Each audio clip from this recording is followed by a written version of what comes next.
రానున్న ఎన్నికల్లో వైసీపీ ఓటమి ఖాయమని ఆ 30 మంది వైసీపీ సీనియర్లు ముందే గ్రహించారని ఆ 30 మంది వైసీపీ సీనియర్లు మరో 3 రోజుల్లో వైసీపీకి గుడ్ బై చెప్పబోతున్నారు.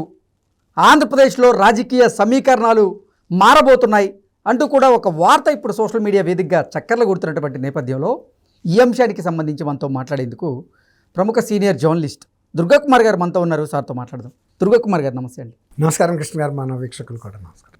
సార్వత్రిక ఎన్నికల్లో వైసీపీ ఓటమి ఖాయమని ఆ 30 మంది వైసీపీ సీనియర్లు ముందే భావించారని, అందుకే మరో 3 రోజుల్లో ఆ 30 మంది సీనియర్లు వైసీపీకి గుడ్ బై చెప్పబోతున్నారు. దాంతో ఆంధ్రప్రదేశ్లో రాజకీయ సమీకరణాలు శరవేగంగా మారబోతున్నాయి అంటూ ఒక వార్త సోషల్ మీడియా వేదికగా చక్కర్లు కొడుతూ ఉంది. ఆ 30 మంది ఎవరు, ఎందుకు వైసీపీకి గుడ్ బై చెప్పాలనుకుంటున్నారు అంటే ఏం చెప్తారు? ఇప్పుడు వైసీపీ అనేది రాజశేఖర రెడ్డి గారి పేరు మీద పెట్టిన పార్టీ అండి. అది అసలు పార్టీగా యువజన శ్రామిక రైతు పార్టీ అయినా కూడా దాని హిడెన్ నేమ్ అట్లా పెట్టారు. కానీ వైఎస్ఆర్ అంటే వైఎస్ఆర్ కాంగ్రెస్ పార్టీ. మళ్ళీ ఆ కాంగ్రెస్ పార్టీ ఏర్పాటు అయ్యే నాటికి ఏమైందంటే, రాష్ట్ర విభజన జరిగిన తర్వాత జరిగిన మార్పులో కాంగ్రెస్ పార్టీ ఉనికి కోల్పోయింది ఆంధ్రప్రదేశ్లో. తర్వాత రాజశేఖర రెడ్డి గారి అభిమానులు కూడా ఎక్కడికి ఉండాలో ఏంటో తెలియలా. వాళ్ళ సొంత కుమారుడు పార్టీ పెట్టాడు కాబట్టి ఇది రాజశేఖర రెడ్డి గారి ఆశయాలకి, రాజశేఖర రెడ్డి గారి వైఖరికి దగ్గరగా ఉంటుంది అనే ఉద్దేశం మీద చాలామంది చేరారు. అంటే జగన్మోహన్ రెడ్డి గారి కన్నా కూడా రాజకీయాల్లో ఆరితేరిన కుటుంబాలు, అంటే తరతరాలుగా రాజకీయాల్లో ఉన్న నెల్లూరు పెద్దారెడ్డి లాంటి కుటుంబాలు, మాగుంట శ్రీనివాసరెడ్డి కానీ వీళ్ళందరూ కూడా పెద్ద పెద్ద ఫ్యామిలీస్ వాళ్ళంతా జాయిన్ అయ్యారు. ఆనం రామనారాయణ రెడ్డి. అయితే కానీ జరిగింది ఏంటంటే, వాళ్ళు ఊహించింది వేరు, జరిగింది వేరు. ఇప్పుడు ఫస్ట్ ఆ భ్రమలు తొలగిపోయింది త్రిపుల్ గారికి. ఆయన కూడా తెలుగుదేశంలో టికెట్ వదిలిపెట్టి మరి వెళ్ళి వైఎస్ఆర్ టికెట్ తీసుకున్నాడు. వీళ్ళతో కూడా ఎంత అనుబంధం ఉందో ఆయనతో కూడా అనుబంధం ఉంది. ఇటు తెలుగుదేశం వాళ్ళతోనూ పరిచయం ఉంది. అట్లా నేను ఎందుకు చెబుతున్నానంటే, ఇప్పుడు ఈ ఎంతోమంది వెళ్ళిపోయిన వాళ్ళు, సపోజ్ మనం ఒకసారి చూద్దామండి.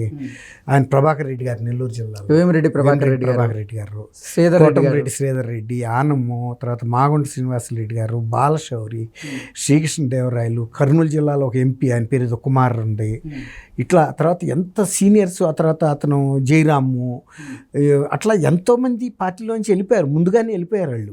పార్టీ సీట్ ఇస్తుందా ఇవ్వదా అనేది కూడా పాయింట్ కాదు ఇక అక్కడ.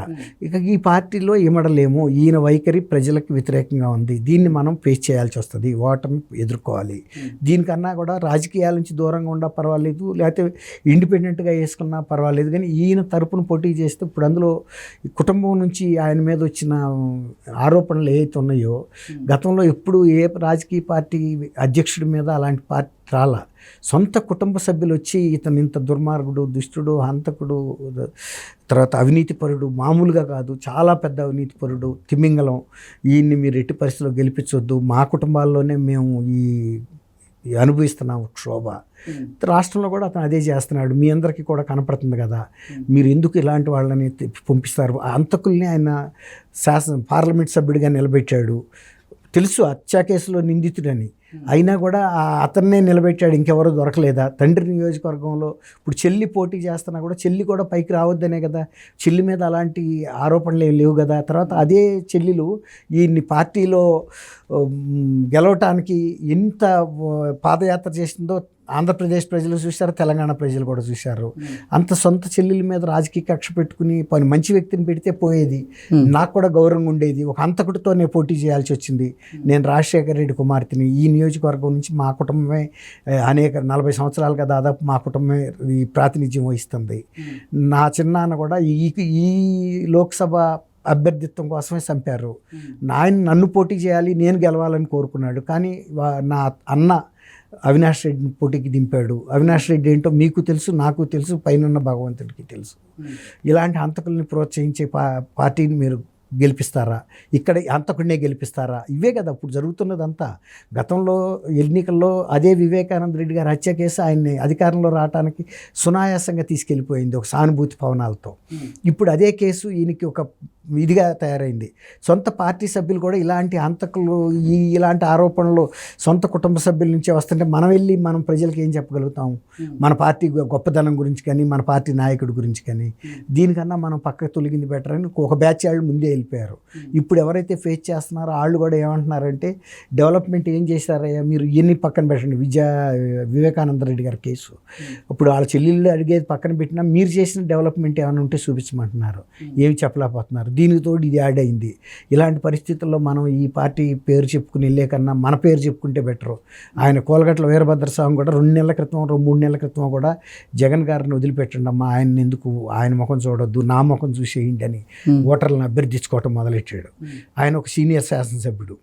అంటే ఫీల్డ్లోకి వెళ్తే కార్యక్షేత్రంలో నియోజకవర్గాల్లో జగన్మోహన్ రెడ్డి గారు ఏం డెవలప్మెంట్ చేశాడనేది అడుగుతుంటే గడప గడపకి ప్రోగ్రామ్కి వెళ్ళి తిరిగి వచ్చేసారు చెప్పలేక. ఇప్పుడు ఖచ్చితంగా ఎలక్షన్స్ ఇంకా చూపించాలి, చెప్పాలి. అయ్యేమి చెప్పకుండా ఇవాళ నా చెల్లెళ్ళు వెళ్ళి మా బాబాయిని చంపిన వాళ్ళతో మిలాఖత్ అయ్యారంటున్నావు. మీ చెల్లెళ్ళు ఏమన్నారు? మీ బాబాయిని చంపించిందే నువ్వు, ఆ చంపిన వ్యక్తిని తీసుకొచ్చి కర్నూలులో కడపలో పోటీ పెట్టించావు, సపోర్ట్ చేస్తున్నావు. నువ్వు నీకు ఎలాంటి వాళ్ళే కావాలి? హత్యా నేరస్తులు అనంతబాబుని నువ్వు పార్టీ నుంచి సస్పెండ్ చేయలేదు, ఎమ్మెల్యేగాను ఉంచుకున్నావు. నీ సొంత బస్సులో నువ్వు కూర్చున్న సీట్ వెనకాల ఆయన కూర్చుంటున్నాడు.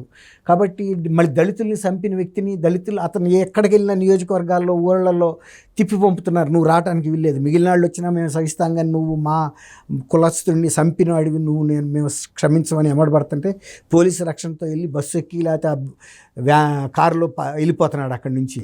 అలాంటి వాళ్ళందరినీ ఎమ్మటేసి తిరుగుతున్న వ్యక్తితో మనం ఎలా మమేకం ఇవ్వగలుగుతాము అనేది వాళ్ళ సీనియర్ శాసనసభ్యులు కానీ సీనియర్ నాయకులు అందరికీ కూడా బాధగానే ఉంది. కాకపోతే ఆశ ఏంటంటే గెలుస్తామని ఇప్పుడు రాక, కానీ అనేక ఇంటర్నల్ సర్వేలు అయ్యే చెబుతున్నాయి. ఇవాళ ప్రశాంత్ కిషోర్ ఆయనకి అత్యంత ఆత్మీయుడు, గతంలో ఆయన గెలవటానికి వ్యూహం ఇచ్చిన వ్యక్తి వాళ్ళు చెబుతున్నాడు అతను గెలవటం ఇంపాసిబుల్, ఇంకా జీవితంలో కూడా చీఫ్ మినిస్టర్ కాలేడు. ఎందుకంటే ఆయన చేసిన పనులు అలాంటి పనులు. అతని పరిపాలన పూర్తిగా ప్రజా వ్యతిరేకంగా ఉంది. ఏ విధంగా ఆర్థికంగానూ మేలు చేయలేకపోయాడు రాష్ట్రానికి.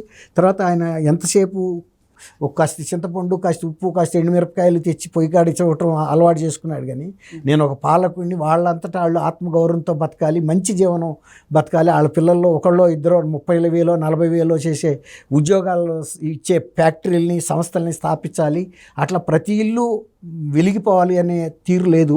అతను ఎప్పుడు కూడా ఆయన చేతి కింద ఇచ్చే వృత్తితో బతకాలనే అక్కడే మానసికంగా ఆగిపోయాడు. పాలకుడికి రావాల్సిన దూరదృష్టి రాలేదు, విశాలమైన దృక్పథం ఏర్పడలేదు. తన చేత్తో ఏదో భిక్షం వేస్తే బతకాలనే ఆలోచన విధానం ఉండదు. ఎవడు మళ్ళీ అధికారంలోకి రాడు. జార్ఖండ్ ముఖ్యమంత్రి అతని పేరు కూడా చెప్పాడు, అతను కూడా ఇలాగే చేసి ఓడిపోయాడు. కాబట్టి ఇవాళ ఆయన అంత స్పష్టంగా చెప్పాడు, అంతకుముందు ఇంకోసారి కూడా చెప్పాడు. కాబట్టి ఇవాళ అంత పీకే ఎక్కడో ఉండి అసెస్మెంట్ చేస్తుంటే నియోజకవర్గాల్లో తిరుగుతున్న వైఎస్ఆర్సీపీ లీడర్లకు కనపట్టలేదా కృష్ణ గారు? వాళ్ళు అందుకే వద్దు, మనం ఎప్పుడు అవకాశం ఉండాలి అప్పుడు జారిపోతుంటారు. ఓకే, ఎన్నికల కంటే ముందే అవ్వచ్చు, ఎప్పుడైనా అవ్వచ్చు. ఎందుకంటే మునిగిపోయే టైటానిక్ అయినా కూడా మునిగిపోయేది పెద్ద ఆధారపడటానికి వీలు లేదు. చిన్న డింగి దొరికినా దాంట్లోకి ఎక్కితే ముందు ఒడ్డుకు చేరతాడు. ఓకే.